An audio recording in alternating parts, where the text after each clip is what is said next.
are focusing, in fact, this whole month on women-related cancer. And this week it's going to be cervical cancer because women give their health least priority.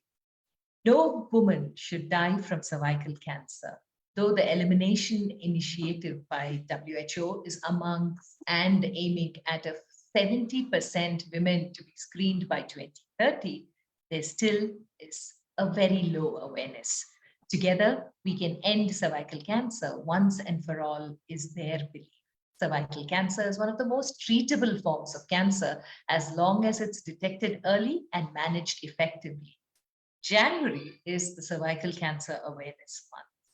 To know more about this lesser known cancer, we have with us Dr. Bhavna Rai, MD, Diploma MB, Professor, Department of Radiotherapy and Oncology, Tertiary Care Center from PGI-MER, Chandigarh.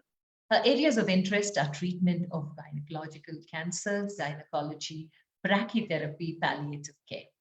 With more than 120 publications to her credit, she's also in the member research committee of FARO, that's the Federation of Asian Organization for Radiation Oncology, and a fellow Indian College of Radiation Oncology, and an investigator in various national and international trials, including Embrace 1 and 2, BioEmbrace as well. She is also the reviewer for journals like Journal of Global Oncology, Brachytherapy, Clinical Oncology, Radiation Oncology, and Journal of Contemporary Brachytherapy. You can continue to put in your questions as Dr. Bhavna takes over. Welcome, Dr. Bhavna Rai, and stage is all yours. Good afternoon, everyone, and thank you, Rashmi. And thank you, Professor Bose. So we will be starting with cervical cancer awareness today. And cervical cancer क्या है? मतलब what do we mean by cervical cancer? या cervix क्या होता है? So uterus जो है, जो uterus की opening है vaginal canal में, उस opening को हम cervix कहते हैं. और हम इस कैंसर के बारे में क्यों इतना वर्ried हैं या why are we so concerned and addressing it? वो इसलिए है कि ये बहुत ही एक common cancer है. अगर हम अपनी कंट्री में देखें तो सर्विकल कैंसर नंबर 2 है. ब्रेस्ट अब ऊपर आ गया बिकॉज ऑफ लाइफस्टाइल और उसके बारे में आप ऑलरेडी सुन चुके हैं. पर सर्विकल कैंसर अभी भी बहुत सारे रूरल एरियाज में नंबर 1 चल रहा है. और अगर हम अपना इंसिडेंस देखें या देखें कि इंडिया में हम क्यों इतना सर्विकल, वो इसलिए है कि हमारी कंट्री में ऑलमोस्ट हर साल 1 लाख वुमेन डायग्नोज होती हैं. और अगर हम पूरे वर्ल्ड वाइड देखें तो अराउंड 20% यानी 1/5 ऑफ वुमेन सर्विकल कैंसर का इंडिया में पाया जाता है. पर अगर हम ये देखें ये कितनी प्रॉब्लम है तो इसका जो डेथ्स है वो हमारे यहाँ प्रेगनेंसी रिलेटेड डेथ से कहीं ज्यादा है. सो एक एग्जांपल देने के लिए ऐसा है कि अगर एक एयरबस रोज क्रैश करे, इतना सर्वाइकल कैंसर से हमारी यहाँ पे लेडीज में डेथ होती है. बट सिचुएशन इतना ग्रिम नहीं है. वो इसलिए है कि गुड न्यूज ये है कि ये एक उस टाइप का कैंसर है जो कंप्लीटली प्रिवेंटेबल है. प्रिवेंशन का मतलब ये है जैसे हम अगर पोलियो देखें और स्मॉल पॉक्स देखें कि इनकी वैक्सीन से ये डिजीजेस हम खत्म कर पाए हैं, इरेडिकेट कर पाए हैं. सिमिलरली सर्विकल कैंसर एक HPV वैक्सीन को लगाने से हम उसको कंप्लीटली प्रिवेंट कर सकते हैं. दूसरा ये है कि अगर ये कैंसर हो भी जाता है तो ये बहुत ही क्योरेबल है. विद अगर हम वो क्योरेबल इसलिए है क्योंकि हम इसके ऑर्गेनाइज प्रोग्राम्स रन करते हैं इसको जल्दी पकड़ने के लिए, जिसके लिए हम अर्ली डिटेक्शन कहते हैं. यहाँ ट्रीटमेंट पॉइंट ऑफ व्यू से भी अभी टेक्नोलॉजी इतनी अच्छी और एडवांस हो गई है कि हम बहुत इफेक्टिवली इन कैंसर्स को ट्रीट कर सकते हैं. एंड मोर देन 90% केसेस में हम इनको लॉन्ग टर्म क्योर दे सकते हैं. तो ये सर्विकल कैंसर होता कैसे है? काफी कैंसर्स के बारे में हमें बहुत सही से नहीं पता, बट सर्विकल कैंसर एक ऐसा कैंसर है जो बहुत क्लियरली रिलेटेड है एक वायरस को, जो है HPV वायरस, जिसका फुल फॉर्म है ह्यूमन पैपिलोमा वायरस. कोई भी लेडी या मेल जो भी सेक्सुअली एक्टिव है या एक्सपोज्ड है, उसमें ये HPV वैक्सीन का ट्रांसमिशन होता है. और ये HPV वायरस का ट्रांसमिशन होता है.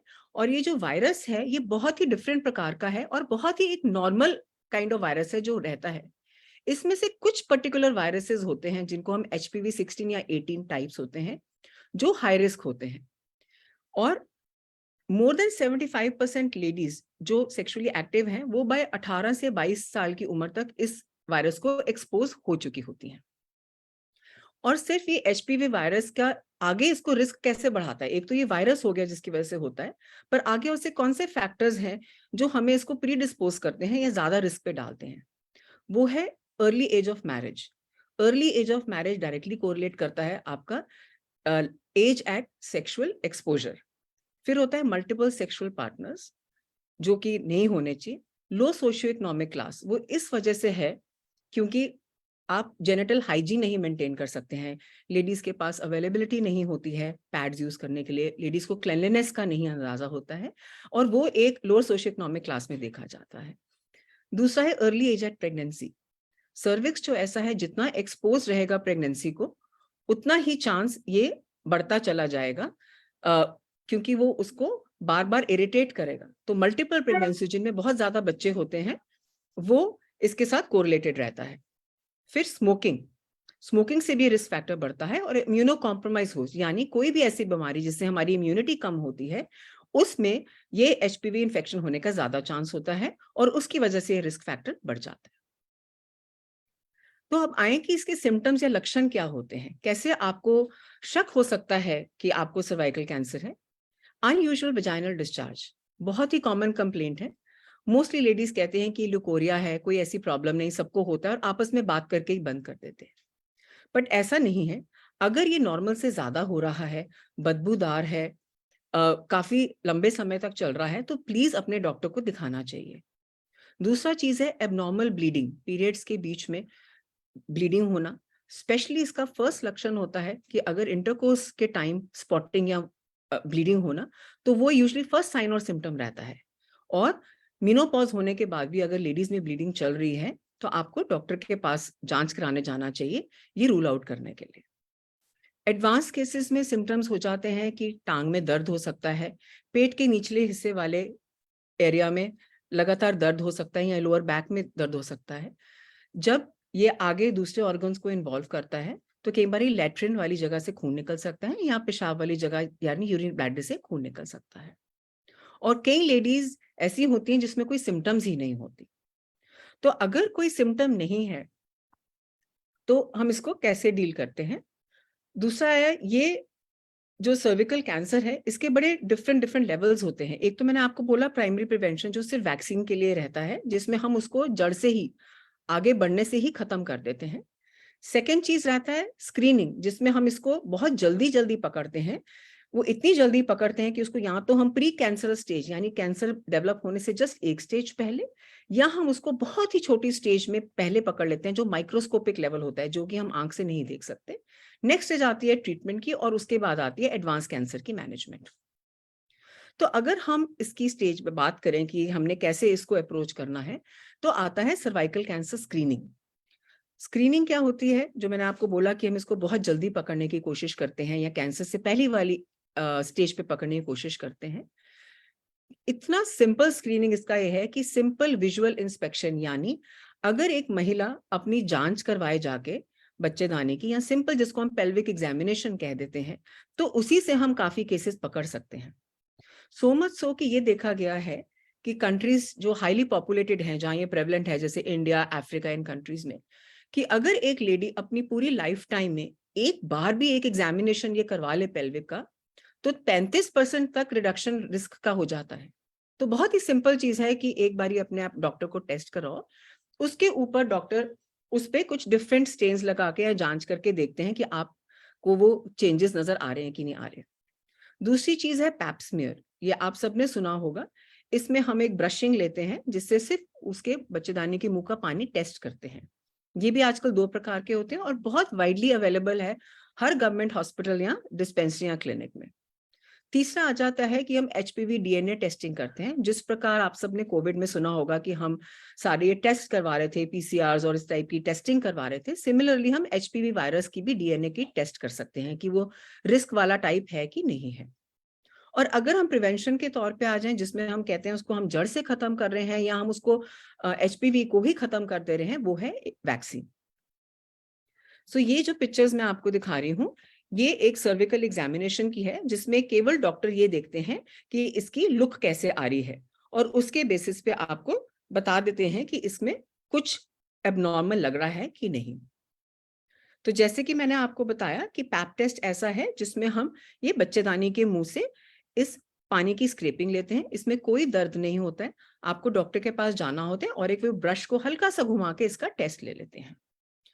इसमें क्या है कि हम जो एबनॉर्मल सेल्स आ रहे हैं वो कैंसर डेवलप होने से पहले ही पकड़ लेते हैं, जो हमें कैंसर की ओर बढ़ाते हैं। और अगर हम इसको पहले डिटेक्ट कर लें तो बहुत ही आसानी से हम इसका इलाज कर सकते हैं और कई केसेस में हमें बच्चेदानी भी निकालने की जरूरत नहीं पड़ती है।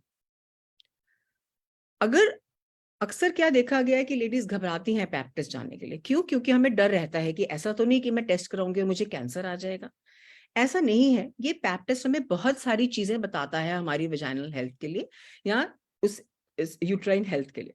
तो अगर हम 50 से 60 वुमेन लेडीज को स्क्रीन करें तो केवल हम 10,000 कैंसर्स ही पाए जाएंगे। यानी जब भी आप पैप टेस्ट के लिए जा रहे हैं इसका मतलब ये नहीं आपको कैंसर ही होगा, बट अगर हम इतनी लेडीज में किसी एक को भी कैंसर के लिए पकड़ लें तो वो भी वर्थ है। वो एक जान भी हम बचा ले तो वो भी वर्थ इट है। फिर आते हैं एचपीवी डीएनए टेस्टिंग के लिए। जैसे मैंने बोला, जैसे हम कोविड में उसको देख रहे थे उसी प्रकार हम ये सैंपल में देख सकते हैं कि ये एचपीवी का जो डीएनए है वो पता लग रहा है कि नहीं लग रहा। और अगर ये डीएनए पता लग रहा है फिर भी ये सिर्फ ये बताता है कि आपको वो हाई रिस्क वेराइटीज हैं, वो आपको ये नहीं बोलता है कि आपको पक्का कैंसर है। उसके आगे हमें जांच करने की जरूरत पड़ती है। तो a positive HPV does not mean that a woman has cancer. It's just that हम आपको एक और विजिलेंट उस पे डाल देते हैं कि हम आपका फ्रीक्वेंटली एग्जामिनेशन करें। फिर आते हैं सबसे इंपॉर्टेंट चीज जो है एचपीवी वैक्सीनेशन। ये वैक्सीन क्या है? ये जैसे मैंने आपको बोला जिस प्रकार पोलियो ड्रॉप्स आए और स्मॉल पॉक्स की वैक्सीन आई उसी प्रकार की ये एचपीवी वैक्सीन है। और ये वैक्सीन HPV 16 और 18 जो मोस्ट कॉमन सब टाइप्स है उनको टारगेट करती हैं, कई इससे ज्यादा को भी टारगेट करती हैं। और क्योंकि 16 और 18 मोर देन 80% सर्वाइकल कैंसर के लिए रिलेटेड है, इसलिए ये इस पर्टिकुलर टाइप्स के लिए वैक्सीन बनी है। ये वैक्सीन इंडिया में अवेलेबल है। ये प्रोफाइलैक्टिक है, यानी हम इसको डिजीज बनने से पहले ही देते हैं। तो बेस्ट टाइम जो इसको देने का है, क्योंकि वायरस को भी कुछ टाइम लगता है कैंसर बनने में, वो होता है यंग लड़कियों में। तो बेस्ट एज इसको देने का होता है 9 to 14 ईयर्स ऑफ एज, पर हम इसको 45 ईयर्स ऑफ एज तक दे सकते हैं। इसकी जो डोजेज रहती है वो यंगर बच्चों में अराउंड 2 डोजेस दे सकते हैं, जिसमें हम 0 और 6 मंथ्स पे देते हैं, और 15 साल की उम्र में हम इसको 3 डोजेस में देते हैं। आज की डेट में ये जो वैक्सीन है ये बाहर से आती थी और ये तकरीबन 2,500 से 3,000 रुपए की पर डोज रहती है। पर इसका गुड न्यूज ये है कि अभी इंडिया में मैन्युफैक्चर होनी शुरू हो गई है और एक्सपेक्टेड है कि ये अप्रैल या मई तक लॉन्च हो जाएगी। और इसकी जो वैक्सीन है ये बहुत ही जल्द हमारे नेशनल इम्यूनाइजेशन प्रोग्राम में आ जाएगी, जिसमें जैसे बच्चों का टीकाकरण करते हैं उसमें ये एक एसेंशियल वैक्सीन आ जाएगी। और इसकी जो कॉस्ट अब बताई जा रही है वो अराउंड 200 से 400 रुपए के बीच में होगी। तो कोई वजह नहीं है कि हमारी कंट्री में हम इसको ना यूज करें। अब नेक्स्ट पार्ट है कि हम सर्वाइकल कैंसर को डायग्नोज कैसे करते हैं। क्योंकि आपको मैंने दिखाया कि ये बहुत ही आसानी से देखा जा सकता है, तो क्लिनिकल एग्जामिनेशन सबसे इंपॉर्टेंट है कि हम डॉक्टर के पास जाएं और अपने आप को चेक कराएं। फिर कुछ इन्वेस्टिगेशंस आ जाती हैं जिसमें बायोप्सी होती है, थोड़े बहुत लैब की इन्वेस्टिगेशंस होती हैं जिसमें हम आपके ब्लड टेस्ट करते हैं, और डिपेंडिंग कई बार हमें अल्ट्रासाउंड, सीटी स्कैन, MRI या पेट करने की जरूरत पड़ सकती है। जहां तक रहा सवाल इसका इलाज का, इसका जो इलाज रहता है वो सर्जरी और रेडियोथेरेपी रहता है। सर्जरी बहुत शुरू के स्टेजेस में, स्टेज 1 में की जाती है। हमारी कंट्री में अराउंड 90% पेशेंट जो आते हैं वो लोकली एडवांस स्टेजेस में आते हैं, यानी स्टेज 1B से ऊपर की स्टेज में आते हैं। तो उसमें हम रेडिएशन देते हैं। रेडिएशन जो एक इलाज है वो एक एक्सरे की तरह है, उसमें कोई दर्द या करंट नहीं लगता है। जिस प्रकार आप एक सीटी स्कैन करवाते हैं उसी टाइप की एक मशीन रहती है जिसमें आप लेटते हैं, कोई घबराहट नहीं होती, कोई नॉइज नहीं होती है। ये एक्सरेज हमें दिखते नहीं है, पेशेंट केवल टेबल पे लेटते हैं और ये एक एक्सरे वाली जो जो हमारी रेडिएशन की मशीन है वो इसके अराउंड रोटेट करती है। ये इलाज तकरीबन 4.5 से 5 हफ्ते चलता है। इसको हम एक्सटर्नल बीम रेडिएशन कहते हैं क्योंकि हम इसको बाहर से दे रहे हैं। इसका सेकेंड हिस्सा जो हमें दोनों को कंबाइन करके देना होता है। इसको कहते हैं ब्रैकीथेरेपी।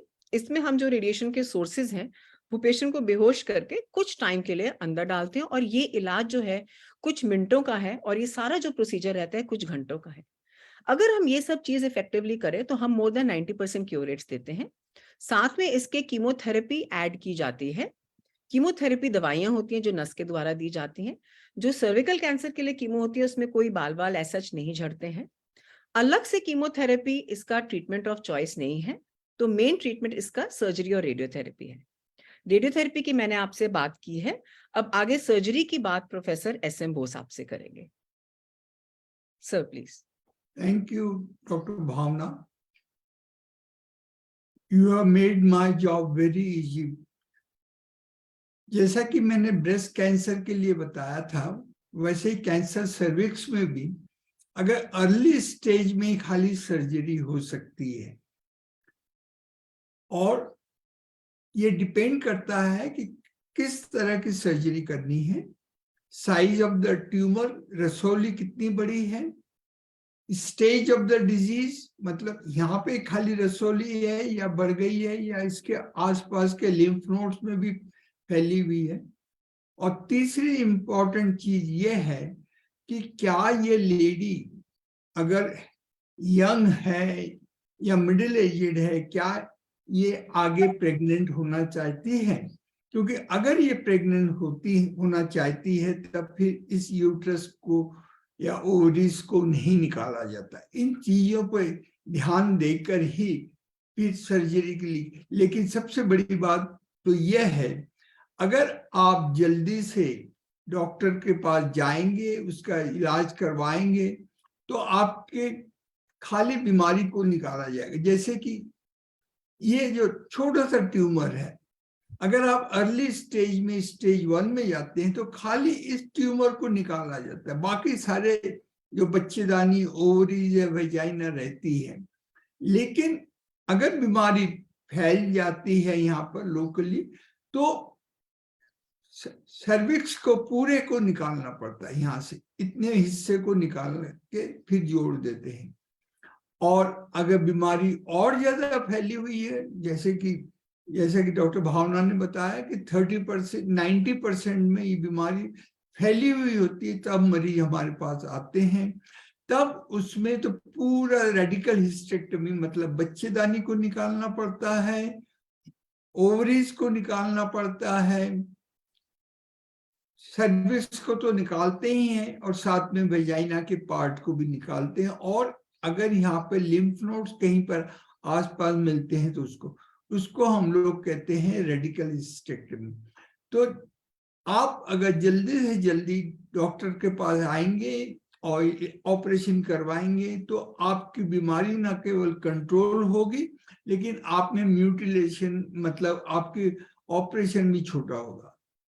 तो कंक्लूड करने के लिए मैं फिर से कहना चाहता हूं कि सर्वाइकल कैंसर एक कैंसर है जो कि कंप्लीटली प्रिवेंटेबल है, और अब तो जो इसका वैक्सीन आ गया है, इससे हम ऐसे ही इसको रोक सकते हैं, रोक पाएंगे, जैसे कि स्मॉल पॉक्स, पोलियो आदि पे कंट्रोल किया हुआ है। जो स्क्रीनिंग मेथड है बहुत ही आसान है, खाली पैप स्मीयर लें और उसी से अंदाज हो सकता है कि क्या इस मरीज को आगे जाकर कैंसर होगा या नहीं। और सबसे बड़ी बात है, ये मैंने पहले भी ब्रेस्ट कैंसर में बताया था कि क्लिनिकल एग्जामिनेशन बहुत जरूरी है। 80 to 90% केसेस खाली क्लिनिकल एग्जामिनेशन से डायग्नोज। इसके लिए आपको MRI, PET CT स्कैन आदि करवाने की जरूरत नहीं है। 80 to 90% में डायग्नोसिस हो जाता है। उसको कंफर्म करने के लिए आपको बायोप्सी वगैरह करनी। और इसी प्रकार ये एक बीमारी है जिसका कि क्योर रेट बहुत ही अच्छा है, इसलिए आप लोग इसके प्रति सजग रहें।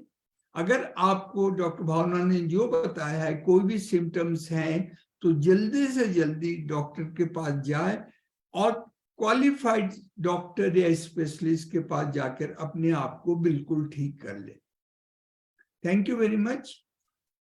अब अगर कोई क्वेश्चन आंसर होंगे to Dr. Rashmi. Both of us will be very happy to answer the questions.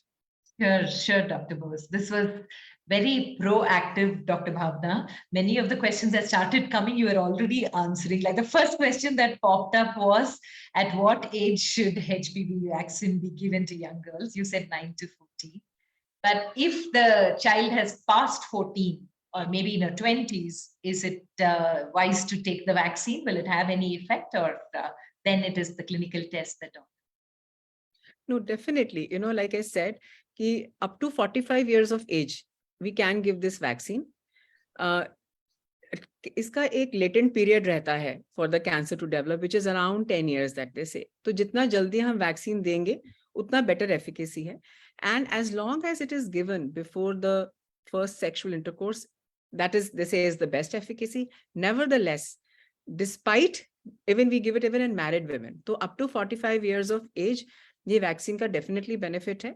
It may decline a little because, you know, the exposure may already be done and the person may be exposed to the high risk, not necessarily, you know, so up to 45 years of age is we recommend. So it's not too late to take. Yeah. Okay, thank you. I would like to just add, Yeah. Before the first intercourse, ladies should have the vaccine or the girls should have it. In Western countries, the girls start her sex life quite early, whereas in India, it may be slightly less. So 9 is a year which has been advised, but it is mostly for foreign countries. In our countries, I think it can be 10, 11, but earlier you do it, better is the control. Yes, sir. Up to 15 to 26 years, we just, you know, say that it is absolutely essential for everyone to take it.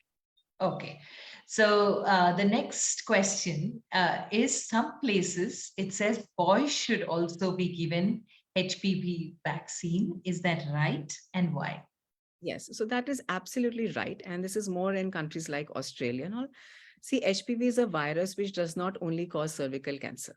This virus is related to oropharyngeal cancers.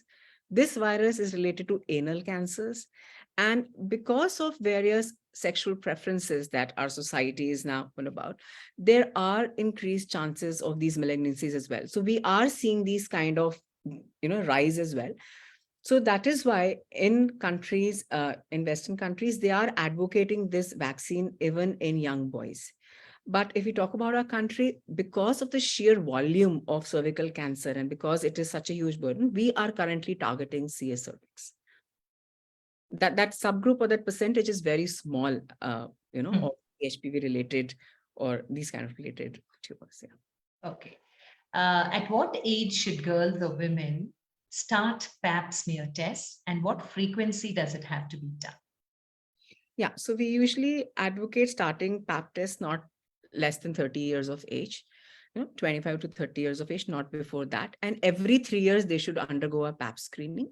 And if we combine it with HPV testing, then it can be done every 5 years after 3 consecutive Pap smears. Okay. Is cervical cancer hereditary? No. Okay. No. That's it. We've not found this is the one-word answer. Position. Okay. The next that question. is why we say it is completely preventable. Okay. Okay. Yeah. Can a woman suffering from cervical cancer have a safe pregnancy, or are there chances of complications during pregnancy? Okay. So it depends on which stage the patient is being diagnosed. So if a patient has a very early stage disease, like Professor Bose said, you can have sparing surgeries where you could spare the uterus and preserve it for future pregnancies, provided no additional treatment in the form of radiation is required. But if the patient has a locally advanced disease, which is one of the most common presentations, so usme the treatment is radiation, and unfortunately, the radiation, once the uterus has been irradiated, it is not fit as of today. We can definitely spare the ovaries because for a small surgical procedure, we take the ovaries out of the pelvis. And there are now evidences where people are doing even uterine implants. So the future might give an opportunity for that very woman to have or to bear a child in her own womb. But for that subset, the options become few. You could go in for, a surrogate pregnancy, or oocyte preservation, where you preserve the ovaries, or an embryo preservation, where you preserve the embryo and implant it in some other. So there are many options available, which can be discussed with the doctor. In spite of this being the second most common cancer, preventable and curable, why are people hesitant or such less information that is? So we are here to break that hesitation. And that is why we are advocating cervical cancer awareness. And like what I said, what I want to emphasize is, see, the problem is basically of the rural population or the lower socioeconomics. And they are the ones whom we have to target. So we have to be like, each one teach 10. And we have to encourage them to start going for simple pelvic examinations. Like I said, one pelvic examination can have a 35% up to 35% risk reduction. And then pap smears, and then, the immunization programs. Okay. What puts an individual No, at a... Rashmi, just a Sorry, minute, sure, I sure, wanted sure, to come in. sure. Yeah. Hardly 20 or 25 years earlier, cancer cervix was the commonest cancer in women in India. Even now, it is only in the metropolitan cities like Delhi, Bombay, Madras, Bangalore, etc., where breast cancer has gone above the incidence of cervical cancer.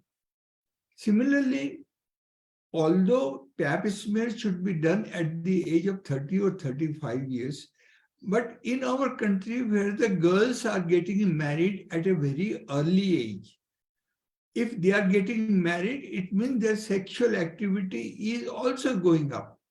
And the disease is also passed on by their husbands. So if the lady has got any of the symptoms that Dr. Bhavna has mentioned, particularly bleeding or bleeding during intercourse or anything, then the patient need not wait, or the lady need not wait up to the age of 30 years. Whenever she has got, she can go to the doctor and get herself examined. Let it be 99% negative, means the lady does not have carcinoma cervix, but for 1%, it will be 100% disease. If you have got any problem, then go to the doctor at the earliest. That will be a golden rule. Yes. Yeah. Thank you, Dr. Bose. What puts an individual at higher risk of cervical cancer? You have already covered it. But yeah. One more thing, once we talk about this HPV vaccination, we are also running a lot of campaigns in colleges, for the younger generation. Sexual promiscuity, genital hygiene, these are extremely important factors, because like sir said, younger age at marriage, but now the way we are going, marriage is not necessarily synonymous with early sexual exposure. So we have to put this message across, all the younger people, that it's not only the HPV that you've taken the vaccine and you're safe. There is more to it. It's only about 80% which we know that are 16-18 related. You may still be at risk. So those risk factors also have to be taken into account. Smoking, and I have elaborated on them. So that is another thing that I want to convey. Yeah. Okay. Any message, Dr. Bhavna, for the young women out there about precautions to be taken? And Dr. Bose, if you want to add after Dr. Bhavna, please do so. Because I think just a summation will help when people are taking away something from this conversation that they've been part of. So precaution is that take the HPV vaccine, ensure that every girl gets it. Like I said, each one teach 10 at least. We as women have to ensure the health of the women who are around us, including the women who are working at our workplaces, our helps and all, because they are the ones who need to be targeted and educated. And like I said, just avoid the risk factors, improve your sexual health, genital hygiene, and multiple partners and early sexual intercourse, and smoking, of course. Sir, I would like you to say the final. No, I think you are very right.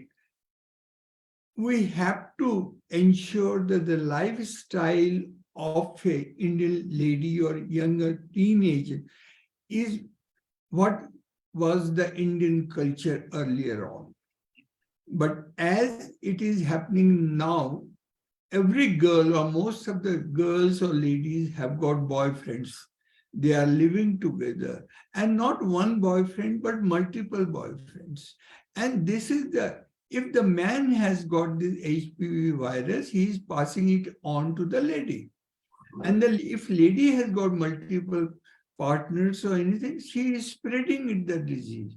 So that is the one thing, that we should not blindly follow the Western culture or Western modernization. Smoking, alcohol, these have become very common in Indian population, particularly in the urban areas.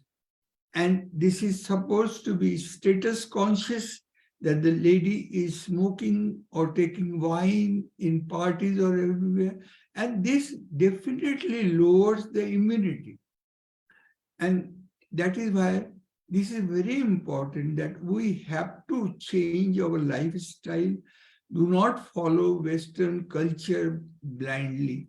And that is how we will be able to save ourselves, not only from carcinoma of the cervix, but even the breast cancer also, and many ovarian cancer will also come, endometrial cancer will come. And these all are because of the easy sexual activity, early sexual activity. It decreases the immunity and all these things. So we have to look within ourselves also, how to save ourselves.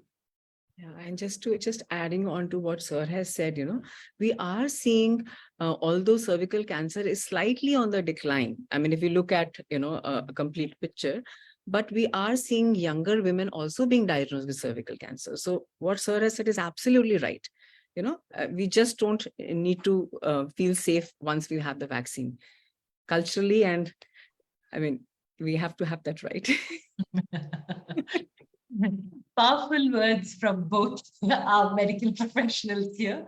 Thank you, Dr. Bhavna. And Dr. Bose, like you said, I think we need to look inward, see what is right. And what is so typically Indian is in many ways leading a very healthy lifestyle as well. So thank you very much for all your questions. And next week, it's going to be on ovarian and uterine cancer. Dr. Bhavna will be joining us again. And we would also like to know that if you have any other diseases in mind or cancer, non-cancer related topics that you would like us to discuss on, kindly write to us, Dr. Bose, or to me, or just put it on Facebook, and we will pick your message and we'll make sure that that awareness reaches you. Thank you so much for joining us. And thank you very much, Dr. Bhavna and Dr. Bose, for adding all those beautiful things. Thank you. Take care. Yeah, take care, everybody. See you next week.